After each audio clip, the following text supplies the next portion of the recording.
Hi friends, welcome to challenger app. ഞാൻ രാജേശ്വരി വിനോദ്. ഇന്നത്തെ ക്ലാസ്സിൽ A4EVS ചലഞ്ചിന്റെ രണ്ടാമത്തെ ക്ലാസ് ആണ്. നമുക്ക് ക്വസ്റ്റ്യൻ പേപ്പറിലേക്ക് കടക്കാം.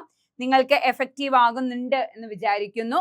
താഴെ കമന്റ് ആയിട്ട് ഇടുക. എന്തെങ്കിലും എക്സ്ട്രാ വേണ്ട പോർഷൻസ് ഉണ്ടെങ്കിൽ ഇടുക കേട്ടോ. ജനിതക ശാസ്ത്രത്തിന്റെ പിതാവ് ആരാണ്? ഒന്നാമത്തെ ക്വസ്റ്റ്യൻ, ജനിതക ശാസ്ത്രത്തിന്റെ പിതാവ് ആരാണ്? ഗ്രിഗർ മെൻഡൽ ആണ്. ഓക്കെ, ജനിതക ശാസ്ത്രത്തിന്റെ പിതാവ് എന്നറിയപ്പെടുന്നത് ഗ്രിഗർ മെൻഡൽ ആണ്. ജനിതക ശാസ്ത്രത്തിന്റെ പിതാവ് എന്നറിയപ്പെടുന്നത് ഗ്രിഗർ മെൻഡൽ ആണ്.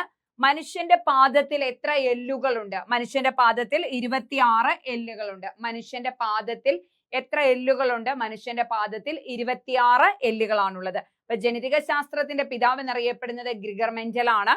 മനുഷ്യന്റെ പാദത്തിൽ എത്ര എല്ലുകളുണ്ട്? 26 എല്ലുകളുണ്ട് എന്ന് പഠിച്ചു വെക്കുക. അടുത്തതാണ്, ORS ലൈനി ആർക്കാണ് നൽകുന്നത്? ORS ലൈനി നൽകുന്നത് ഏത് രോഗമുള്ളവർക്കാണ്? വയറിളക്കമുള്ളവർക്ക് നൽകുന്നതാണ് ORS ലൈനി. ഓക്കെ, ORS ലൈനി പ്രീവിയസ് ക്വസ്റ്റ്യൻ ആണ് കേട്ടോ. ORS ലൈനി ആർക്കാണ് നൽകുന്നത്? വയറിളക്കമുള്ളവർക്കാണ്. മനുഷ്യ ശരീരത്തിൽ കാണപ്പെടുന്ന ക്രോമസോമുകളുടെ എണ്ണം എത്രയാണ്? 23 ആണ്. മനുഷ്യ ശരീരത്തിൽ എത്ര ക്രോമസോമുകൾ ഉണ്ട്? 23 ജോഡി ക്രോമസോമുകളാണ് ഉള്ളത്. മനുഷ്യ ഹൃദയത്തിന്റെ ഏകദേശ ഭാരം എന്ന് പറയുന്നത് 300 ഗ്രാം ആണ്. മനുഷ്യ ഹൃദയത്തിന്റെ ഏകദേശ ഭാരം എന്ന് പറയുന്നത് 300 ഗ്രാം. ഓക്കെ, 5 ക്വസ്റ്റ്യൻ ആയി. നമുക്ക് ഒന്നുകൂടി ഒന്ന് റീകോൾ ചെയ്യാം. ഓക്കെ, ജനിതക ശാസ്ത്രത്തിന്റെ പിതാവ് എന്നറിയപ്പെടുന്നത് ഗ്രിഗർ മെൻഡൽ ആണ്. മനുഷ്യന്റെ പാദത്തിൽ എത്ര എല്ലുകളുണ്ട്? 26 എല്ലുകളുണ്ട് എന്ന് പഠിച്ചു വെക്കുക. ORS ലൈൻ നൽകുന്നത് വയറിളക്കമുള്ളവർക്കാണെന്ന് പഠിച്ചു വെക്കുക. മനുഷ്യ ശരീരത്തിൽ കാണപ്പെടുന്ന ക്രോമസോമുകളുടെ എണ്ണം 23 ആണ് എന്ന് പഠിച്ചു വെക്കുക. മനുഷ്യ ഹൃദയത്തിന്റെ ഏകദേശ ഭാരം എത്രയാണ്? 300 ഗ്രാം ആണ്. മനുഷ്യ ഹൃദയത്തിന്റെ ഏകദേശ ഭാരം 300 ഗ്രാം ആണ്. ഏത് ഗ്രന്ഥിയുടെ പ്രവർത്തന വൈകല്യം മൂലമാണ് പ്രമേഹം ഉണ്ടാകുന്നത്? പാൻക്രിയാസ് ഗ്രന്ഥികളുടെ. ഏത് ഗ്രന്ഥിയുടെ പ്രവർത്തന വൈകല്യം മൂലമാണ് പ്രമേഹം ഉണ്ടാകുന്നത്? പാൻക്രിയാസ് ഗ്രന്ഥിയുടെ. അതുപോലെ തന്നെ പടരാത്ത ഒരു രോഗം, പകർച്ചവ്യാധി അല്ല, പടരാത്ത ഒരു രോഗമാണ് പ്രമേഹം എന്ന് പറയുന്നത്. ഏത് ഗ്രന്ഥിയുടെ പ്രവർത്തന വൈകല്യമാണ് പ്രമേഹം ഉണ്ടാകുന്നത്? പാൻക്രിയാസ് ഗ്രന്ഥികളുടെയാണ്. മനുഷ്യ ഹൃദയത്തിന്റെ ഏകദേശ ഭാരം എന്ന് പറയുന്നത് 300 ഗ്രാം ആണെന്ന് പഠിച്ചു വെക്കുക. ശരീരത്തിന് തുലന നില പാലിക്കാൻ സഹായിക്കുന്ന അവയവം ഏതാണ്? തുലന നില നമുക്കറിയാം. നമ്മൾ ഈ സെറ്റർ ഒക്കെ യൂസ് ചെയ്യും, എന്നാലും നമ്മൾ മഫ്ലർ യൂസ് ചെയ്യാറുണ്ട് അല്ലെ. പൊതുവെ തണുപ്പാണെങ്കിൽ മഫ്ലർ യൂസ് ചെയ്യാറുണ്ട്. എന്തിനാണ് മഫ്ലർ യൂസ് ചെയ്യാറ്? നമുക്ക് തണുപ്പ് ഒരുപാട് ആവാതിരിക്കും. അപ്പൊ നമ്മുടെ ചെവി ചൂടാണെങ്കിൽ നമ്മുടെ ശരീരവും ചൂടാണ് ഏകദേശം അല്ലെ. അപ്പൊ എന്താണ് പറയാം? ശരീരത്തിന്റെ തുലനനില പാലിക്കാൻ സഹായിക്കുന്ന അവയവം ഏതാണ്? ചെവിയാണെന്ന് പറയാം. ഓക്കെ, ശരീരത്തിന്റെ തുലനനില പാലിക്കാൻ സഹായിക്കുന്ന അവയവം എന്താണ്? ചെവിയാണ്. അൾഷിമേഴ്സ് രോഗത്തിന്റെ കാരണത്തിൽ ഒന്ന് ശരീരത്തിൽ ഡാഷിന്റെ അധിക സാന്നിധ്യമാണ്. ഒരിടയ്ക്ക് പറയാറുണ്ട്, ഈ അലുമിനിയം പാത്രത്തിൽ ചോറ് വയ്ക്കരുത്, അലുമിനിയം പാത്രത്തിൽ വെള്ളം തിളപ്പിച്ച് കുടിക്കരുത് എന്നൊക്കെ പറയാറുണ്ട് അല്ലെ. അത് നാട്ടു രീതിയിൽ പറയുന്നതാണ്. അൾഷിമേഴ്സ് രോഗത്തിന്റെ കാരണങ്ങളിൽ ഒന്ന് ശരീരത്തിൽ അലുമിനിയത്തിന്റെ അധിക സാന്നിധ്യമാണ് അൾഷിമേഴ്സ് രോഗത്തിന്റെ കാരണങ്ങളിൽ ഒന്ന് എന്ന് പറയുന്നത്. ഒക്കെ ഒരുപാട് കാരണങ്ങളുണ്ട്. ആ കാരണങ്ങളിൽ ഒന്ന് ശരീരത്തിൽ ഡാഷിന്റെ അധിക സാന്നിധ്യം, അലുമിനിയത്തിന്റെ അധിക സാന്നിധ്യമാണെന്ന് കാണാം. ശരീരത്തിന്റെ തുലനനില പാലിക്കുന്ന സഹായിക്കാൻ അവയവമാണ് ചെവി എന്ന് പറയുന്നത്. മനുഷ്യ ഹൃദയത്തിന്റെ ഏകദേശ ഭാരം 300 ഗ്രാം ആണ്. ഏത് ഗ്രന്ഥിയുടെ പ്രവർത്തന വൈകല്യം മൂലമാണ് പ്രമേഹം ഉണ്ടാകുന്ന? പാൻക്രിയാസ് ഗ്രന്ഥികളുടെയാണ്. ORS ലൈൻ നൽകുന്ന വയറിളക്കമുള്ളവർക്കാണ്. മനുഷ്യ ശരീരത്തിൽ കാണപ്പെടുന്ന ക്രോമസോമുകളുടെ എണ്ണം 23 ആണ് എന്ന് പഠിച്ചു വയ്ക്കുക. ഓക്കെ അല്ലേ മക്കളെ? അടുത്ത ക്വസ്റ്റ്യൻ ആണ്, അർബുദം ബാധിക്കാത്ത ശരീര അവയവം ഏത്? അർബുദം ബാധിക്കാത്ത ശരീര അവയവം ഏതാണ്? ഹൃദയമാണ്. അർബുദം ബാധിക്കാത്ത ശരീര അവയവം. ഈ അടുത്തൊരു നാളില് നമ്മുടെ ഇൻസ്റ്റയിലും യൂട്യൂബിലും ഒക്കെ ഒരു യൂട്യൂബറിന്റെ ഒരു വ്ളോഗിൽ ഉണ്ടായിരുന്നു. ഈ ഒരു ക്വസ്റ്റ്യൻ ഇങ്ങനെ ചോദിച്ചിട്ട് ഫ്രണ്ട്സിനോട് ചോദിക്കുന്ന ഒരു വ്ളോഗിൽ ഉണ്ടായിരുന്നു. അർബുദം ബാധിക്കാത്ത ശരീര അവയവം. ജസ്റ്റ് ഇങ്ങനെ തോണ്ടി സ്ക്രോൾ ചെയ്ത് പോയപ്പോ കണ്ടുമുട്ടിയ ഒരു ക്വസ്റ്റ്യൻ ആണ്. അപ്പം അന്ന് അത് ഫുള്ള് കേൾക്കാൻ പറ്റിയില്ല. അപ്പൊ ക്വസ്റ്റ്യൻ പ്രിപ്പയർ ചെയ്തപ്പോൾ അത്ഭുതം തോന്നി. അർബുദം ബാധിക്കാത്ത ശരീര അവയവം എന്ന് പറയുന്നത് ഏതാണ്? ഹൃദയമാണ്. ഓക്കെ, ഹൃദയത്തിൽ ക്യാൻസർ ബാധിക്കാറില്ല. പഠിച്ചു വയ്ക്കുക.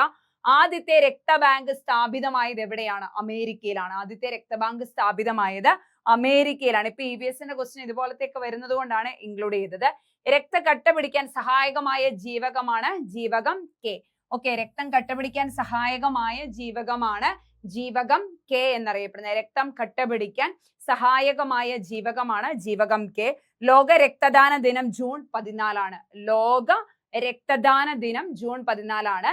ദേശീയ രക്തദാന ദിനം എന്ന് പറയുന്നത് ഒക്ടോബർ 1 ദേശീയ രക്തദാന ദിനം ഒക്ടോബർ 1 ലോക രക്തദാന ദിനം ജൂൺ 14 ദേശീയ രക്തദാന ദിനം ഒക്ടോബർ 1 പഠിച്ചു വെക്കണേ. കണ്ണിന്റെ ആരോഗ്യത്തിന് വേണ്ട പ്രധാന ജീവകമാണ് ജീവകം എ. അതായത് ഇലക്കറികളിലൂടെ നമുക്ക് ലഭിക്കുന്ന ജീവകമാണ് ജീവകം എ. കണ്ണിന്റെ ആരോഗ്യത്തിന് ഏറ്റവും പ്രാധാന്യത്തോടു കൂടി നമ്മൾ കാണുന്ന ജീവകമാണ് ജീവകം എ എന്ന് പറയുന്നത്. ഓക്കെ അല്ലേ കുഞ്ഞുങ്ങളെ? അപ്പൊ ഒന്നുകൂടെ നമുക്ക് നോക്കാം. അർബുദം ബാധിക്കാത്ത ശരീര അവയവമാണ് ഹൃദയം. ആദ്യത്തെ രക്തബാങ്ക് സ്ഥാപിതമായത് എവിടെയാണ്? അമേരിക്കയിലാണെന്ന് പഠിച്ചു വെക്കുക. രക്തം കണ്ടുപിടിക്കാൻ സഹായകമായ ജീവകമാണ് ജീവകം കെ എന്ന് പറയുന്നത്. ലോക രക്തദാന ദിനമാണ് ജൂൺ 14 എന്ന് പറയുന്നത്. അതുപോലെ ദേശീയ രക്തദാന ദിനമാണ് ഒക്ടോബർ 1. അതുപോലെ തന്നെ കണ്ണിന്റെ ആരോഗ്യത്തിന് വേണ്ട പ്രധാന ജീവകം എന്നറിയപ്പെടുന്നത് ജീവകം എ ആണ്. കണ്ണിന്റെ ആരോഗ്യത്തിന് വേണ്ട പ്രധാന ജീവകമാണ് ജീവകം എ. ആഹാര പദാർത്ഥങ്ങൾ ചൂടാക്കുന്നതിലൂടെ നഷ്ടപ്പെട്ടു പോകുന്ന ജീവകമാണ് ജീവകം സി. ആഹാര പദാർത്ഥങ്ങൾ ചൂടാക്കുന്നതിലൂടെ നഷ്ടപ്പെട്ടു പോകുന്ന ജീവകമാണ് ജീവകം സി. നമ്മൾ പഠിച്ചു രക്തം കട്ടപിടിക്കാൻ സഹായിക്കുന്ന ജീവകം ജീവകം കെ ആണെന്ന് പറഞ്ഞു. അതുപോലെ തന്നെ അടുത്തൊരു ജീവകമാണ് ജീവകം സി. മൂത്രത്തിലൂടെ നഷ്ടപ്പെട്ടു പോകുന്ന മൂത്രത്തിലൂടെ വിസർജിക്കപ്പെടുന്ന ജീവകമാണ് ജീവകം സി. ആഹാര പദാർത്ഥങ്ങൾ ചൂടാക്കുമ്പോൾ നഷ്ടപ്പെടുന്ന ജീവകമാണ് ജീവകം സി. പഠിച്ചു വെക്കുക. ഏറ്റവും കൂടുതൽ ഇരുമ്പടങ്ങിയ സുഗന്ധവ്യഞ്ജനമാണ് മഞ്ഞൾ. ഏറ്റവും കൂടുതൽ മാംസ്യമടങ്ങിയ സുഗന്ധവ്യഞ്ജനം പ്രീവിയസ് ക്ലാസ് നമ്മൾ പഠിച്ചു. ഏറ്റവും കൂടുതൽ മാംസ്യമടങ്ങിയ സുഗന്ധവ്യഞ്ജനം ഉലുവയാണ്. ഏറ്റവും കൂടുതൽ മാംസ്യമടങ്ങിയ ആഹാര പദാർത്ഥം സോയാബീൻ ആണ്. ഏറ്റവും കൂടുതൽ ഇരുമ്പടങ്ങിയ സുഗന്ധവ്യഞ്ജനം എന്നറിയപ്പെടുന്നത് മഞ്ഞളാണ്. പഠിച്ചു വയ്ക്കണേ. അപ്പം വിറ്റാമിന്റെ കാര്യങ്ങൾ വൈറ്റമിൻ കെ പഠിച്ചു. വൈറ്റമിൻ സിയുടെ 2 പോയിന്റുകൾ നമ്മൾ പഠിച്ചു. അമിത മദ്യപാനം മൂലം നഷ്ടമാകുന്ന അടുത്ത വൈറ്റമിനുമായിട്ട് റിലേറ്റ് ചെയ്തതാണ്. അമിത മദ്യപാനം മൂലം നഷ്ടമാകുന്ന ജീവകമാണ് B12. ഓക്കെ, അമിത മദ്യപാനം മൂലം നഷ്ടമാകുന്ന ജീവകമാണ് ജീവകം B12 എന്ന് പറയുന്നത്. ആഹാരത്തിൽ അയഡിന്റെ അംശം കുറയുമ്പോൾ ഉണ്ടാകുന്ന രോഗം, അയഡിന്റെ അംശം കുറയുമ്പോൾ ഉണ്ടാകുന്ന രോഗമാണ് ഗോയിറ്റർ എന്ന് പറയുന്നത്. ഒരു കാലഘട്ടത്തിൽ ഈ സംഭവം ഇങ്ങനെ ഭയങ്കരമായിട്ട് ഗോയിറ്റർ ഇങ്ങനെ സ്പ്രെഡ് ആവുന്ന ഒരു കാലഘട്ടം ഉണ്ടായിരുന്നു. ആ കാലഘട്ടത്തിൽ ഇങ്ങനെ അയഡിൻ ചേർത്ത ഉപ്പുകൾ എന്നൊക്കെ പറഞ്ഞ അയഡിൻ ചേർത്ത ഉപ്പാണോ എന്ന് ചോദിച്ചു ഇങ്ങനെ ഉപ്പിന്റെ ഒരു പരസ്യം തന്നെ ഉണ്ടായിരുന്നു. അപ്പൊ അയഡിന്റെ അംശം ശരീരത്തിൽ കുറയുമ്പോൾ ഉണ്ടാകുന്ന രോഗമാണ് ഗോയിറ്റർ. അമിത മദ്യപാനം മൂലം നഷ്ടമാകുന്ന വിറ്റാമിനാണ് വിറ്റാമിൻ B12 എന്ന് അറിയപ്പെടുന്നത്. അടുത്തതാണ് മനുഷ്യ ശരീരത്തിലെ ക്രോമസോമുകളുടെ എണ്ണം എത്രയാണ്? 23 ജോഡി. നമ്മൾ ഈ ഇതിൽ തന്നെ ഫസ്റ്റ് ഒരു ക്വസ്റ്റ്യൻ ഉണ്ടായിരുന്നു. മനുഷ്യ ശരീരത്തിലെ ക്രോമസോമുകളുടെ എണ്ണം 23 ജോഡിയാണ്. പാദങ്ങളിലെ മനുഷ്യന്റെ കാൽപാദങ്ങളിലെ എല്ലുകളുടെ എണ്ണം 26 ആണ്. ക്രോമസോമുകളുടെ എണ്ണം 23 ജോഡിയാണ്. കരളിനെ ബാധിക്കുന്ന വൈറസ് രോഗമാണ് മഞ്ഞപ്പിത്തം. കരളിനെ ബാധിക്കുന്ന വൈറസ് രോഗമാണ് മഞ്ഞപ്പിത്തം. പഠിച്ചു വെക്കുക. കരളിനെ ബാധിക്കുന്ന വൈറസ് രോഗമാണ് മഞ്ഞപ്പിത്തം. അപ്പൊ നമുക്ക് ഒന്നുകൂടെ ഒന്ന് പറഞ്ഞു പോകാം. ജനിതക ശാസ്ത്രത്തിന്റെ പിതാവാണ്.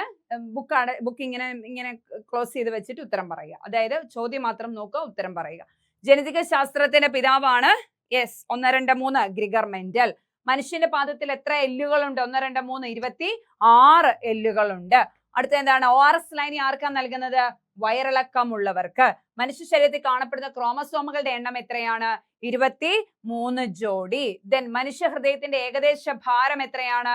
300 ഗ്രാം. ഏത് ഗ്രന്ഥിയുടെ പ്രവർത്തന വൈകല്യമാണ് പ്രമേഹം ഉണ്ടാക്കുന്നത്? പാൻക്രിയാസ് ഗ്രന്ഥികളുടെ.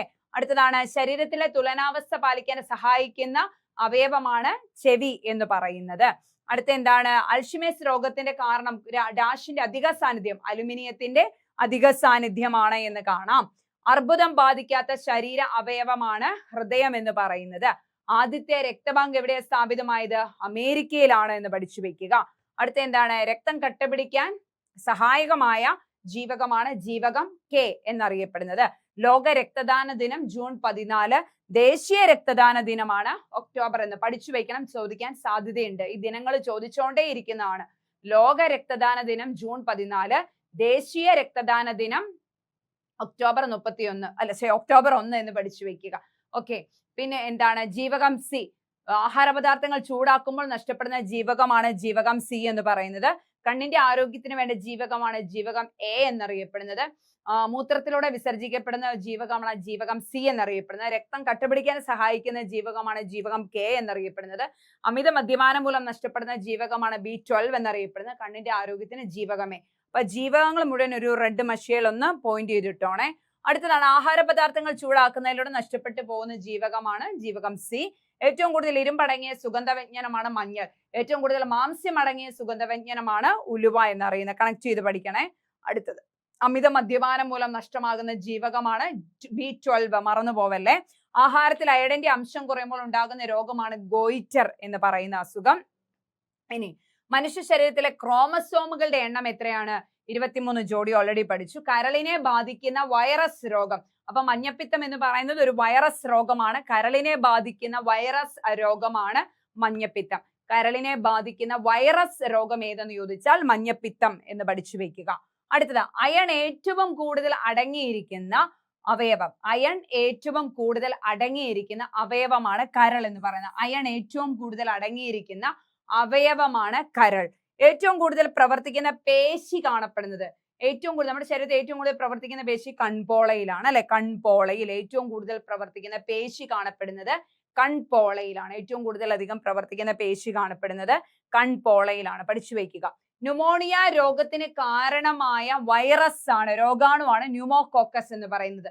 ന്യൂമോണിയ രോഗത്തിന് കാരണമായ രോഗാണുവാണ് ന്യൂമോകോക്കസ്. ന്യൂമോണിയ രോഗത്തിന് കാരണമായ രോഗാണുവാണ് ന്യൂമോകോക്കസ് എന്നറിയപ്പെടുന്നത്. ന്യൂമോണിയ രോഗത്തിന് കാരണമായ രോഗാണുവാണ് ന്യൂമോകോക്കസ്.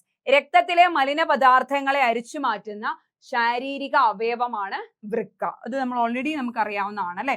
രക്തത്തിലെ മലിന പദാർത്ഥങ്ങളെ അരിച്ചു മാറ്റുന്ന ശാരീരിക അവയവമാണ് വൃക്ക. രക്തത്തിലെ മലിന പദാർത്ഥങ്ങളെ അരിച്ചു മാറ്റുന്ന ശാരീരിക അവയവമാണ് വൃക്ക. ന്യൂമോണിയ രോഗത്തിന് കാരണമായ രോഗാണുവാണ് ന്യൂമോകോക്കസ് എന്നറിയപ്പെടുന്നത്. ദെൻ ഏറ്റവും കൂടുതൽ പ്രവർത്തിക്കുന്നത് കൺപേശിയാണ്, കൺപോളയിലെ. അയൺ ഏറ്റവും കൂടുതൽ അടങ്ങിയിരിക്കുന്നത് കരളിലാണ്. അതുപോലെ തന്നെ കരളിനെ ബാധിക്കുന്ന വൈറസ് രോഗമാണ് മഞ്ഞപ്പിത്തം. പഠിച്ചു വെക്കണേ മക്കളെ. അടുത്ത ക്വസ്റ്റ്യൻ. ചികിത്സിച്ച് ഭേദമാക്കാൻ കഴിയാത്ത രോഗമാണ് വർണ്ണാന്ധത. ഇതൊരു ജനറ്റിക് രോഗമായതുകൊണ്ടാകാം ഇത് ചികിത്സിച്ച് ഭേദമാക്കാത്തത്. അപ്പം ഏതാണ്?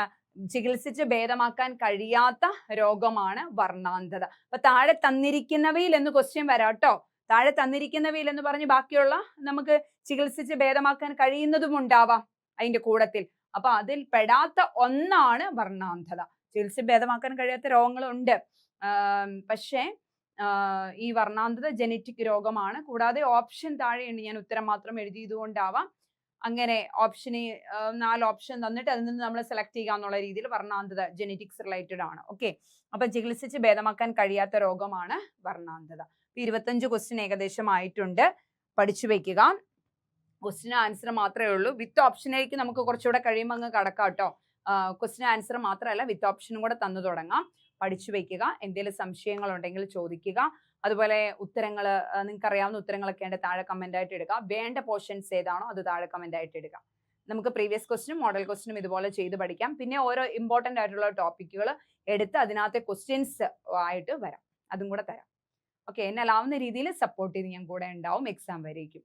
Okay dears. അപ്പൊ മറ്റൊരു ക്ലാസ്സുമായി കാണാം. Thank you so much.